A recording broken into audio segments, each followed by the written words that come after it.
Does age play a factor in training jiu-jitsu? Well, obviously, yes, because, the older we get, the less elastic and strong we are. Sorry about the lights. We're going through an energy crisis here in Houston from the storm. But yeah, let's talk about this, you guys. Older jiu-jitsu players. All right. First of all, again, I always commend people that are wanting to grow themselves personally in this sport, because jiu-jitsu is not only a great way for you to grow physically, but also mentally and, self-sufficiently. And we're going to watch a video here. An older purple belt's going to be training with a younger white belt. And in this channel, we always like to talk about longevity and sustainability when it comes to our bodies. And, the best way to do that is prevention. And a lot of things that we teach here is the fact that, if you're going to get into this sport, we really want to do the due diligence it is to find the right place, but also find the right time to enter the sport of jiu-jitsu. And so, for instance, if you're a, young 20-year-old, right out of college and want to get into it, there's really not too much prep that you got to get into. Your body's ready to go. You're in full throttle, male or female. Don't have too much mileage on on the vessel that we carry around, and but it's also important to be smart. If you're in your late 30s, early 40s, to do a little bit of pregame on your flexibility and mobility, when it comes to your body, and making sure that you have strength in the right places, flexibility in the right places, so that way when we're training, not only smart, but we can train hard and not do too much damage on our body. Now, we've got a older jiu-jitsu purple belt training with a younger jiu-jitsu white belt, and I want to watch the video all the way through, and then I want to give some critique and maybe some advice for you guys that are either on the opposite ends. If you're a older purple belt, brown belt, kind of help you guys out when it comes to longevity, because I am getting in my late 30s and have had some injuries, just mainly one, and we want to talk about a little bit of prevention and also, again, some sustainability, how we can work through that and make the sport and our training a lifelong thing. So let's hop into this video and let's break it down, and we'll watch the whole thing, and then we'll give some feedback on it, guys. Let's hop into it. In this video, I'm rolling with Chris.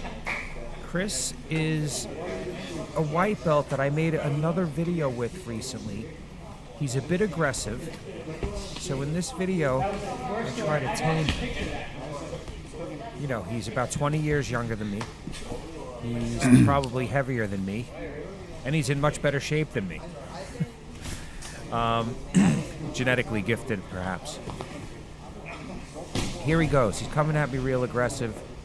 He tried to drag me down by the back of my gi, so he's forcing me to play a guard. He's got good athletic ability. So now I'm trying to pull his arm in between my legs and try to set something up using collar sleeve. And he just kind of falls a little bit sideways, and I'm able to get my body behind his right tricep, his right arm. And now he can never bring it back. And then I just bring him over with my hips and get right to mount. This is a nice sweep. Nice little He's reversal. using a lot of strength. He's a strong guy. Go for Americana.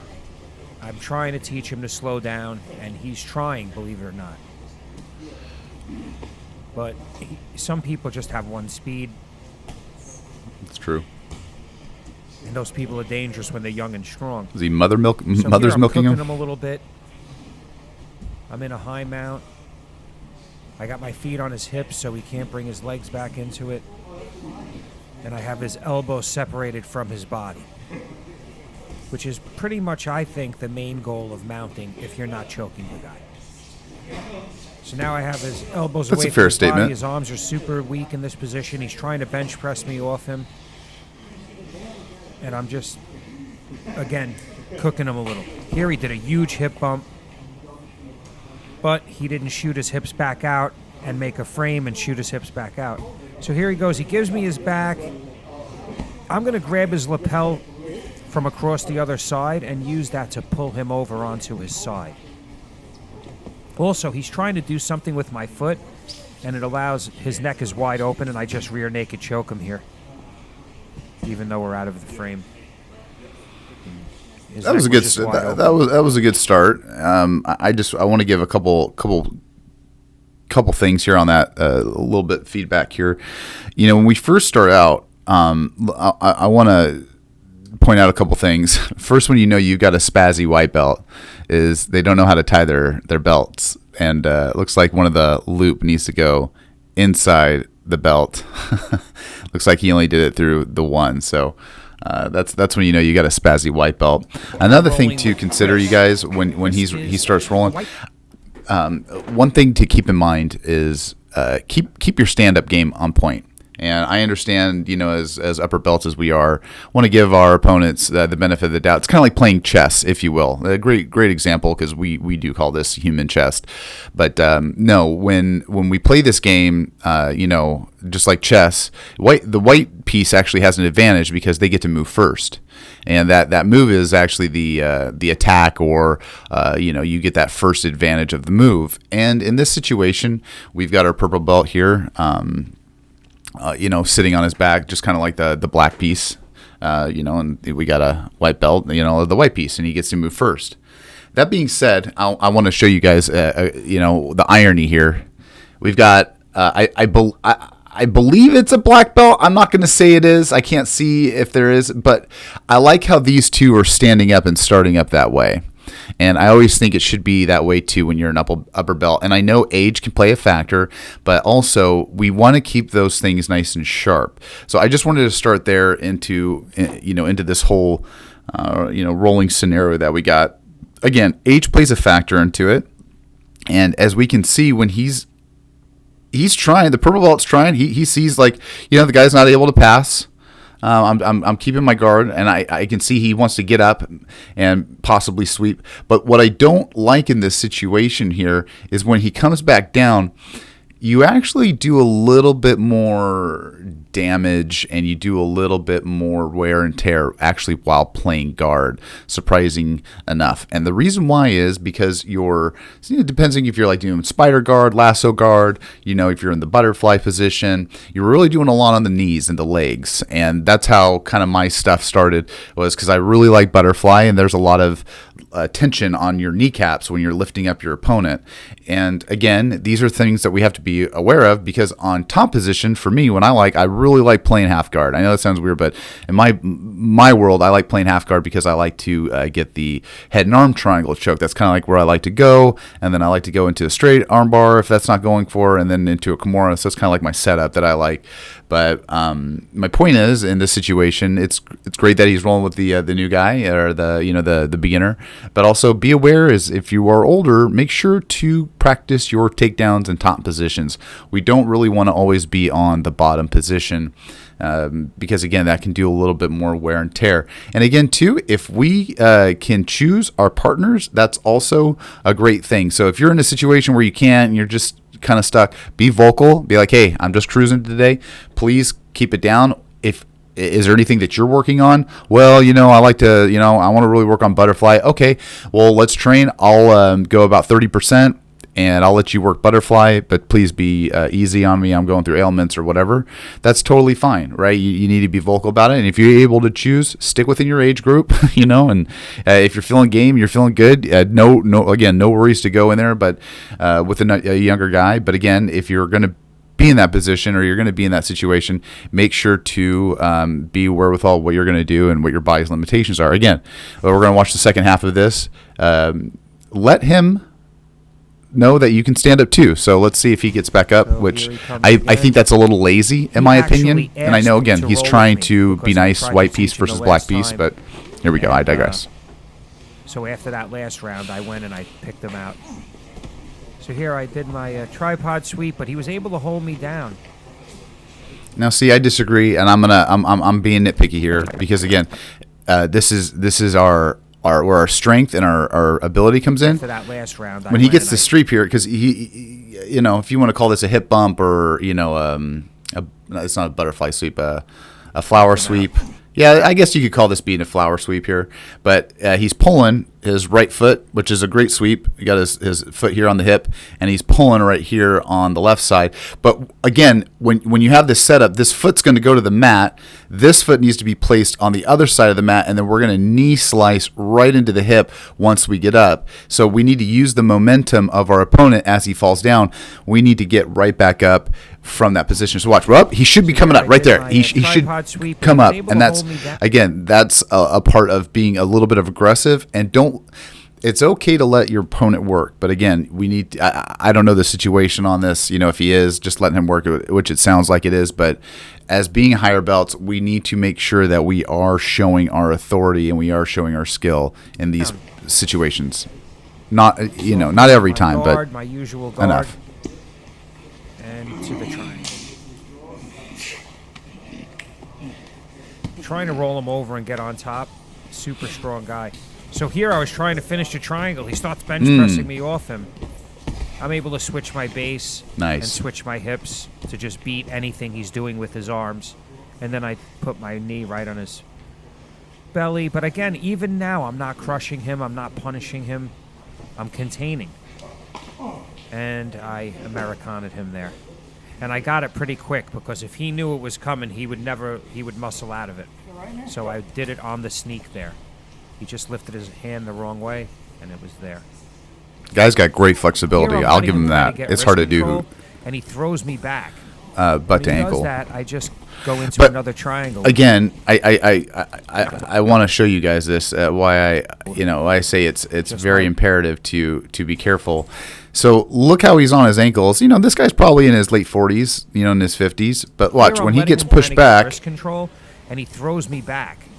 And when he does that, you got to be careful on the ankles right here. Like that's another reason why it is important for us to play the top game too, because that is wear and tear on our bodies. Just go into another triangle. Good setup, just though. My legs, setting it up with just my legs. Here, I didn't even finish the triangle, and I just pulled his head in, and I got the tap. Nice, and great work. He doesn't tap easy. Also, in another video, somebody said the guys are going easy on me because I'm old. I don't know. I don't think this guy looks like he's going easy. I agree with him 100%. I have no doubt that this guy is not going easy. So now he's asking me, he's like, what do I do to get by your guard? He didn't use that term, but he's basically said, what does he need to do to get past my legs? And I said, let's just finish this roll, and then we'll go over that. Good for him. We can touch with that on the end of the video, too. Good for him. Setting up all kinds of stuff here. But I wanted to roll him over. And what happened was I lost the position. A little lazy, but that's okay. I got lazy when I watch. And he jumps on my back. But he overdoes it, and then I just come right back, mount him, and I get a smother tap. That's that new mother's milk trap.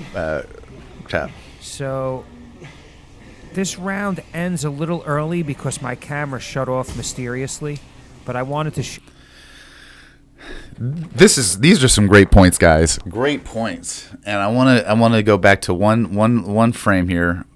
And this is a great example of frustration, and when you have the spazzy white belt moments. So that right there, that look right here of defeat and disappointment. The guy's a big dude going against this purple belt, right? And he even said in the video, man, what am I doing wrong? How can I get past your guard? And this is just why we train hours and hours and hours to get better and know the body and how the body moves. And when he said it himself, he got a little lazy here. And when you get lazy, that's when some injuries can happen. And I saw some here because he's fighting. And again, from this position, what I would do is I would either pull him back and finish the triangle, or I would sweep my legs out and try to get into side control. But again, to his point, he got see, like right there.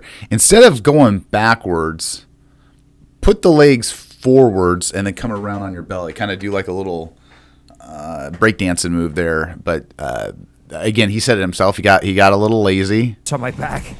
And that's what happens. But again, he's a skilled he's a skilled jiu-jitsu guy. There's nothing wrong with what he was doing.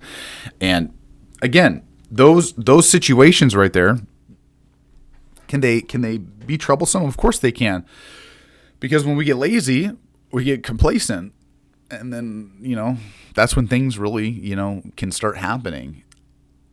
And I think it's important for you guys to remember that when we are challenging and competing with other people, we want to make sure that they are on the right spectrum of the level that we're at.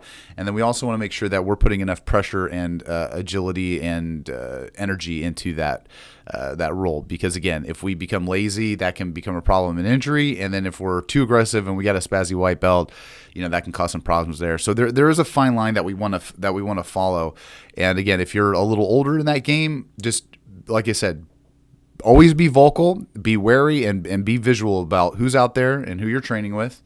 Because again, we want to be training for a long time, and we don't want to be despaired or discouraged because there's some guy there that we don't like, and that's not what we want in the sport. So yeah, definitely do your due diligence. And again, this is a fun sport, easy sport for you guys. So definitely take a step back, take a breath, do your due diligence. And again, if you're a little older in the game, it's all about the prep work that comes along with it. All right, guys, make sure to like and subscribe. We'll come up with some new stuff, and I will see you in the next video. Have a good one.